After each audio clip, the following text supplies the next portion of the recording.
ఇది నేను కళ్ళు మూసుకున్నప్పుడు చూసే జీవితం. కానీ నా కళ్ళ ముందు అన్నీ కష్టాలే. నమస్తే, నా పేరు మహాలక్ష్మి. మా నాన్న పేరు జగదీష్. మా డాడీ టైలర్ పని చేస్తారు. మా మమ్మీ హౌస్ వైఫ్. మమ్మీకి హార్ట్ ప్రాబ్లం వచ్చినప్పుడు నేను 9th క్లాస్. హాస్పిటల్కి తీసుకెళ్తే చాలా ఖర్చు అవుతుందని చెప్పారు.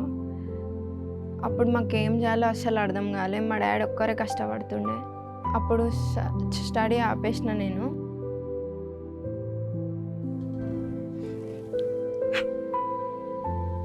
చెల్లి ఏమో 7th క్లాస్, తమ్ముడేమో 5th క్లాస్. వాళ్ళకి నేనే తినిపించడం, అన్నీ నేనే చూసుకోవడం.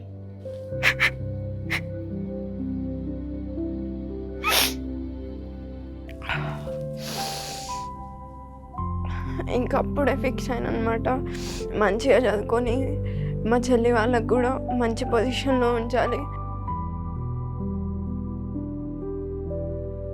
మమ్మల్ని అందరినీ చదివిస్తూ మా జీవితాల్లో వెలుగుని ఇచ్చినందుకు చాలా ఆయనకి మేము ఎప్పటికీ రుణపడి ఉంటాము.